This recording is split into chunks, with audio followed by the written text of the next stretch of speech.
Hi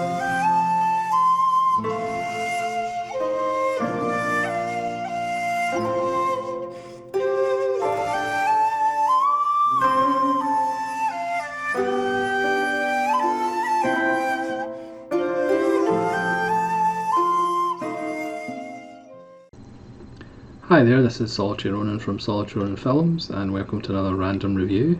Today's random review is Elio Petri's 10th Victim from 1965, starring Ursula Andress and Marcello Mastroianni.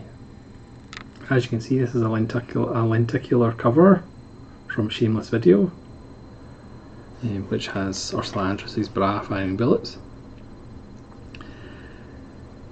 Elio Petri is an interesting director that I've only really discovered recently. He only made, I think, 11 feature films because he died age 53. He wasn't quite in the kind of Fellini, Antonioni kind of artistic filmmakers in Italy, and he wasn't simply just a genre filmmaker, so he was kind of a little bit in between. His films were satires and political. His debut was L'Assassino with Mastroianni, which is available on Arrow Academy. He also has Investigation of a Citizen Under Suspicion with Gianmaria Volonte, which I also did a random review of because it's absolutely fantastic. It's almost a masterpiece, but I'll have to rewatch it. And Property is No Longer Theft, which again is available on Arrow Academy.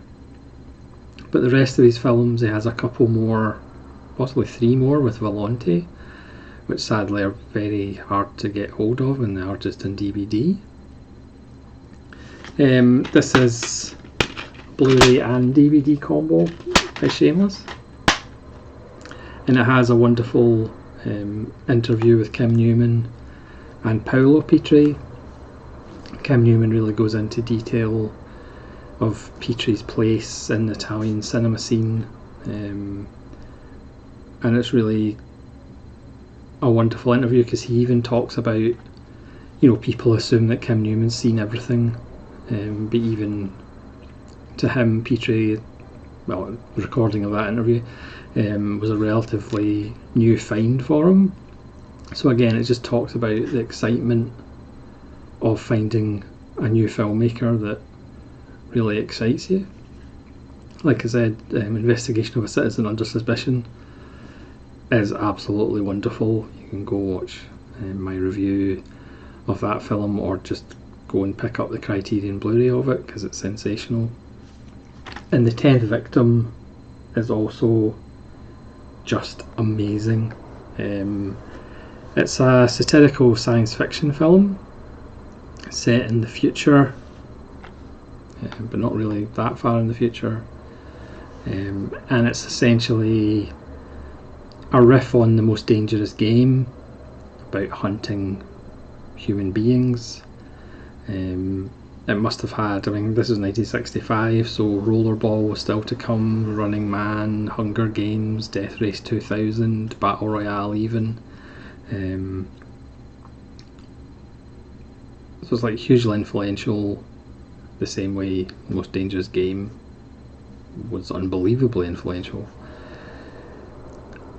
It's a future world where they use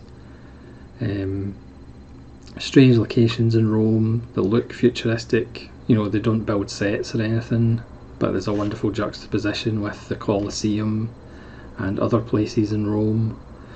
So you have this otherworldly feel. There's not a lot of people about. So the premise is they've essentially, in the future, they've stopped wars. War doesn't exist anymore, but we still need to get rid of people.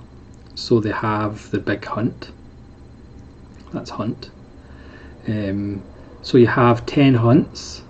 5 you play the victim, and 5 you play the hunter.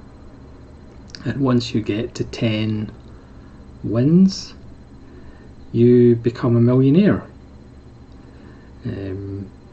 You sign up for it, you get a license. So we open in the film in New York with a woman being chased by a man who's shooting at her. And again, the streets aren't hugely populated,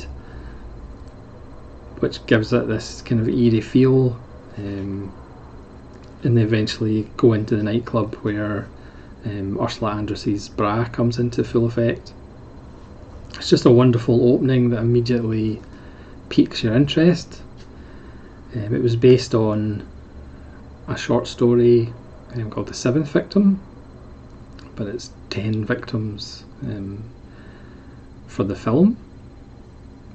Ursula Andress and Marcello Mastroianni both look absolutely amazing. They're both blonde. Mastroianni saunters about as he tends to do in quite a lot of films. He often wears like black rimmed glasses with yellow lenses. I mean, the film just looks absolutely stunning. The production designer, not exactly sure who it was, but the production design is just off the chain, as the young people might say, or off the hook. It just looks absolutely stunning. There's so much satirical stuff in it. Again, it's probably not for everybody, but if you're that way inclined, it's a film that will just put a smile on your face. There's wonderful satire.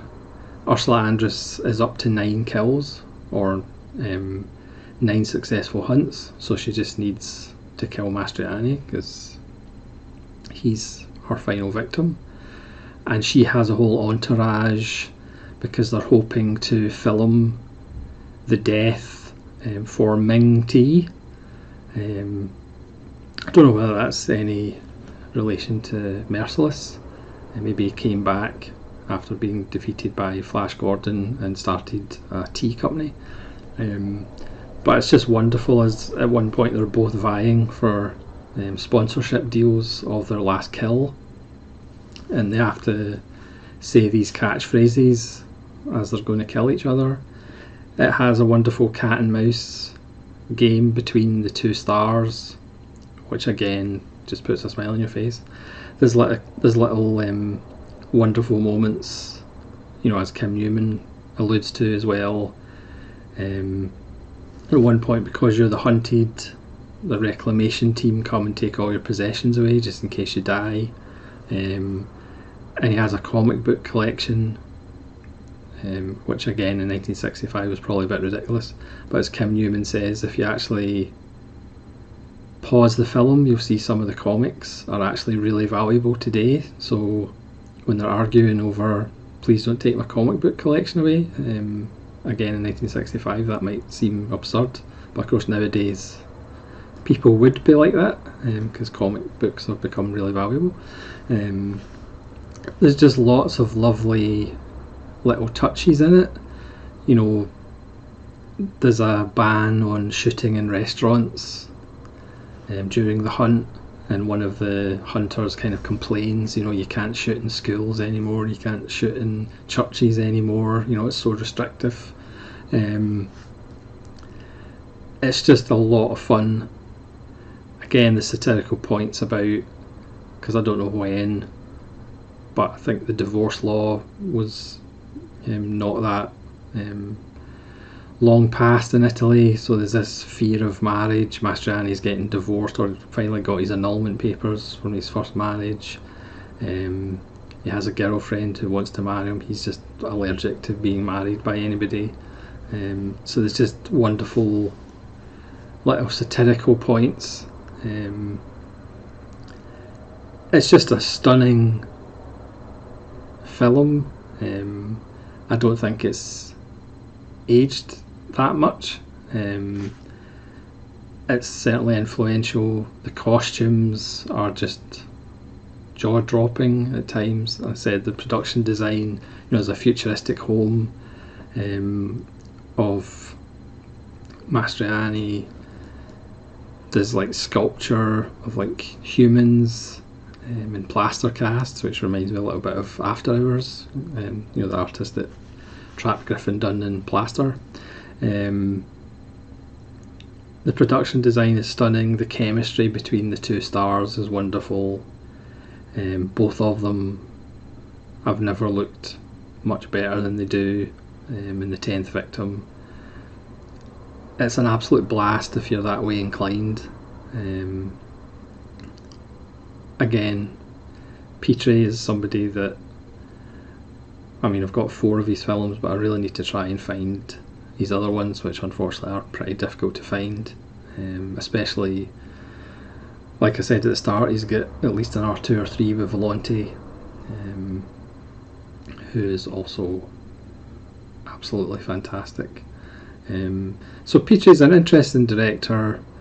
His films always have, the 4 that I've seen, always have a kind of satirical aspect to them, a political aspect to them,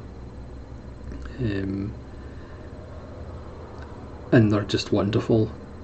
So I would highly recommend you try to check out The 10th Victim. If you're fans of the stars, you'll have a great time, and if you're fans of just offbeat, off-kilter, futuristic science fiction, but because they didn't build like cardboard sets or anything like that, it hasn't really aged as far as the production design. Again, I'm not really capturing how wonderful the film is, because the little details and the little touches, the whole thing about the sponsorship, the whole thing about reality TV is obviously really prescient today, and the fact that murders can be brought to you by Ming tea, and it's like when people die, it's like they obviously didn't drink enough Ming tea. It's just an absolute blast if you're that way inclined. So please let me know if you've seen The 10th Victim. Please let me know if you've seen any other Petri films and where to get the hard to get ones. I would appreciate that. And hopefully you'll join me again for more random reviews. This is Solitary Ronin speaking to you from the future, saying farewell.